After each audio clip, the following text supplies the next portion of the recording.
The K, Chapter 13. It was late in May that I believe Timothy decided we might stay there forever. We had not seen a schooner sail or heard an airplane since setting foot on the island. I know it was late May because each day he dropped a small pebble into an old can that he found on the beach. It was our only way to tell how many days we'd been there.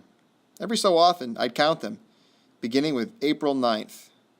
We now had 48 pebbles in the can. On this day, Timothy said thoughtfully, "Philippe, has it ever come into your own self that I might be poorly again some morning?" I knew he was thinking about Malar and the fever. I said it had. He said, "Well, you must then know how to provide with your own self with fish." For more than a week I knew he had been laboring over nails to turn them into fish hooks.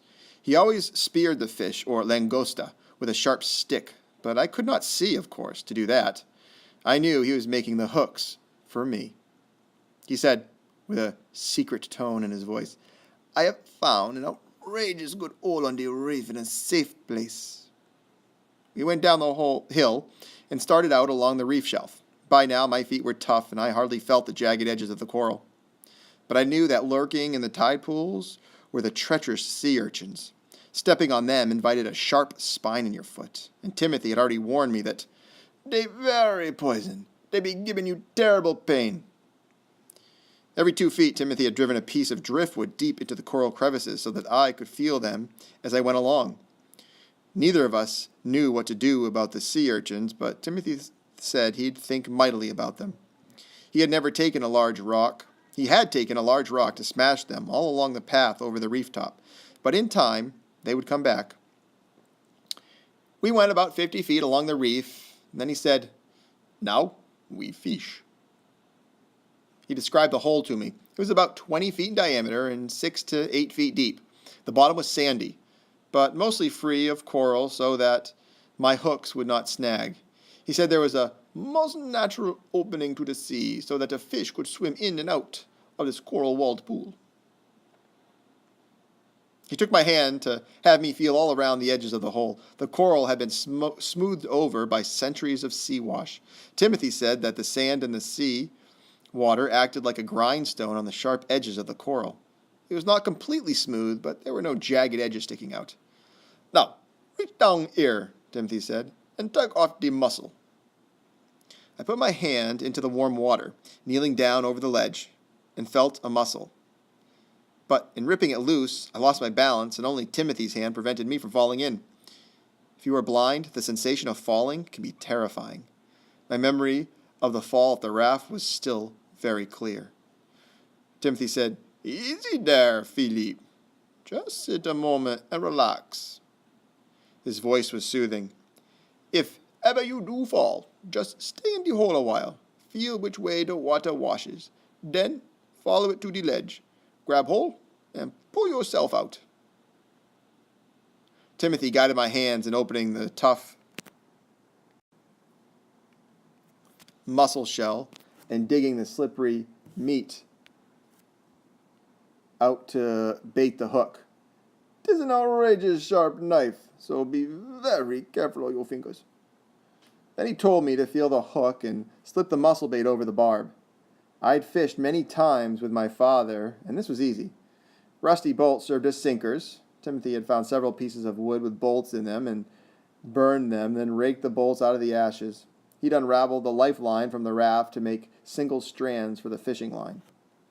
I dropped the hook and sinker overboard. In a moment, there was a sharp tug. I jerked, flipping the fish back over my shoulder so it would land on the reef. Timothy cheered and told me to feel along the line to the wriggling fish, then take the hook out. Squirming and jumping in my hand, it was small but fat. I grinned over toward Timothy. When I had fished before, it was fun. Now, I felt I had done something very special. I was learning to do things all over again, by touch and feel. I said to Timothy, "This be outrageous, humbugging good fish hole." He laughed with pleasure. Every day after that, I did all the fishing. Timothy, of course, continued to get langosta. He had to dive for them, but I caught all the fish. After the third morning, he let me go out alone on the reef. I'd feel my way along his driftwood stobs, find the hole, pry a mussel loose, and then fish. I was always alone on the reef, but somehow I always felt he was sitting on the beach nearby. I could sense his presence. Yet he was always at the hut when I got back there. We often talked about the cay and what was on it. Timothy had thought much about it. He took it for granted that the cay was always there, but I told him about geography and how maybe a volcano could have caused the Devil's Mouth. He listened in fascination, almost speechless. We talked about how the little coral animals might have been building the foundations of the cay for thousands of years. I said, then sand began to gather on it, and after more years, it was finally an island. It was as if a new world had opened up for Timothy. He kept using that same expression. That be true. I found out that he never thought about how the sea grape or vines or the coconuts came to our cay. I told him what I knew. Seeds had drifted in from the sea or birds had brought them. After rain, they'd taken root. "De lizard?" he asked sternly. "I bet a bird flying from another island holding a mother lizard in its beak dropped it here. Then the baby lizards were born, or maybe a mother lizard washed ashore on driftwood during a storm." Timothy was very impressed, and I felt good that I'd been able to tell him something. We found a lot to talk about. I think it was the 5th afternoon of this week that I blurted out to Timothy, "I'll climb the palm now." "Eh, Philippe?" he said. I could almost see the grin on his face, in the light in his eyes as he looked skyward, greedily, I'm sure. He said, "There's one coconut tree over there that is a sway and is backline like an old horse. That is one to climb." I was trembling a little as he led me to the tree, telling me I should go up just a short way, climb like a monkey. If I could do it, I was to come back down, put the knife between my teeth, and go up again. The trunk of this palm tree must have been about 2 feet in diameter because I could easily put my hands around to the back. I grasped it, hunched my body, placed my bare feet on the rough trunk, and began to climb. Timothy was probably holding his breath. I went up about 10 feet and froze. I could not move up or down. My legs and arms were rigid. Timothy, standing below to catch me if I fell, called up softly, "Philippe, 'tis no shame to ease your own self back down to the sun." I slowly began back down along the trunk. The bark was rough against my hands and feet, but what I felt most was Timothy's disappointment. I couldn't have been more than a few feet off the ground when I took a deep breath and said to myself, "If you fall, you'll fall in the sand." Then I started climbing again. Timothy called up, "You have forgot the knife." I knew that if I stopped now, I'd never climb it. I didn't answer him, but kept my hands and feet moving steadily. Then I heard him shout, "You be getting to the top." Palm fronds brushed my head. I grasped the base of one to pull myself up. Timothy let out a roar of joy. Then he told me how to reach the coconuts. It took a long time to pull, tug, and twist 2 of them loose, but they finally fell. I stayed in the palm another few minutes to rest, then slid down. I had won. As my feet touched the ground, Timothy hugged me, yelling, "The palm harass us no more." We drank every drop of the coconut milk and feasted on the fresh meat. Squatting near me, his teeth crunching the coconut, Timothy said, "You see, Philippe, you do not need DI now. You have got without DI what I couldn't do with my old body." It was almost as if I had graduated from the survival course that Timothy had been putting me through since we had landed on the cay. It rained that night, a very soft rain. Not even enough to drip through the palm frond roof. Timothy breathed softly beside me. I had now been with him every moment of the day and night for 2 months, but I had not seen him. I remembered that ugly, welted face, but now in my memory it did not seem ugly at all. It seemed only kind and strong. I asked, "Timothy, are you still black?" His laughter filled the hut. The Cay, Chapter 14. One very hot morning in July, we were down on North Beach where Timothy had found a patch of calico scallops not too far offshore. It was the hottest day we'd ever had on the quay, so hot that each breath felt like fire. And for once, the trade wind was not blowing. Nothing on the quay seemed to be moving. North Beach was a very strange beach anyway. The sand on it felt coarser to my feet. Everything about it felt different, but that didn't really make sense since it was only about a mile from South Beach. Timothy explained, "The north is always the bleak beach on any island," but he couldn't say why. He had just brought some calico scallops ashore when we heard the rifle shot. He came quickly to my side saying, "Dat be trouble." Trouble? I thought it meant someone had found the quay. That wasn't trouble. Excited, I asked, "Who's shooting?" "The sea," he said. I laughed at him. "The sea can't shoot a rifle." "A crack like the rifle," he said, worrying his voice. "It can make the shot all right, all right. It be tell us a very bad storm is coming, Philippe. A tempest." Couldn't quite believe that. However, there had been distinctly a crack like a rifle or pistol shot. He said anxiously, "The waves do it, somewhere far off, up beyond the Grenadines, or in that pesky bite off Honduras. A hurricane is spawning, young boss. I feel it. What we heard was a wave passing this little humbug point." I heard him sniffing the air as if he could smell the hurricane coming.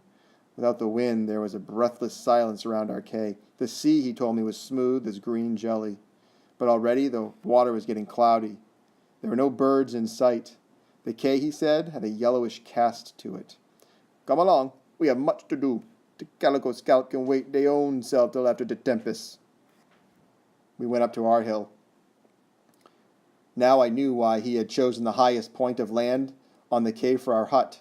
Even so, I thought, the waves might tumble over it. The first thing Timothy did was to lash our water keg high on a palm trunk. Next, he took the remaining rope that we had and tied it securely around the same sturdy tree. "In case the tempest reached this high, lock your arms over the rope and hang on, Philippe." I realized then why he had used our rope sparingly, why he had made my guideline down to East Beach from vines instead of rope. Every day I learned of something new that Timothy had done so we could survive. During the afternoon, he told me this was a freak storm because most did not come until September or October. August, sometimes, seldom in July. "But this year, the sea be angry with all the death upon it. The war." The storms bred, Timothy said, in the eastern North Atlantic, south of the Cape Verde Islands, in the fall, but sometimes when they were freaks and early, they bred much closer, in a triangle way off the northeast tip of South America. Once in a great while, in June or July, they sometimes made up not far from Providencia and St. Andres, near us.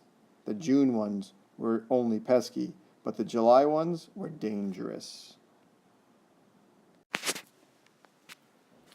"This be a western storm, I be guessing. They outrageous strong when they come," he said. Even Stu Cat was nervous. He was around my legs whenever I moved. I asked Timothy what we should do to protect him. He laughed. "Stu Cat be go up the palm on the lee side if it be getting too terrible. Don't worry about Stu Cat." Yet I could not help worrying. The thought of losing either of them was unbearable. If something bad happened on the quay, I wanted it to happen to all of us. Nothing changed during the afternoon, although it seemed to get even hotter. Timothy spent a lot of time down on the raft, stripping off everything usable and carrying it back up the hill. He said we might never see it again, or else it might wash up the hill so that it would be impossible to launch. Timothy was not purposely trying to frighten me about the violence of the storm. He was just being honest. He had good reason to be frightened himself. "In 28, I be on the Heady Red, Salto Antigua, when the tempest hit. The wind was outrageous, and the old schooner break up like chips falling for the axe. I wash ashore from the sea, so wild no man believe it. No other man from the Heady Red lives ceppin' me." I knew that wild sea from long ago was much on Timothy's mind all afternoon. We had a huge meal late in the day, much bigger than usual because Timothy said we might not be able to eat for several days. We had fish and coconut meat, and we could drink several cups of coconut milk. Timothy said that the fish might not return to the reef for at least a week. He noticed that they'd already gone to deep water. After we ate, Timothy carefully cleaned his knife and put it into the tin box, which he lashed high on the same tree that held our water keg. "We ready, Philippe," he said.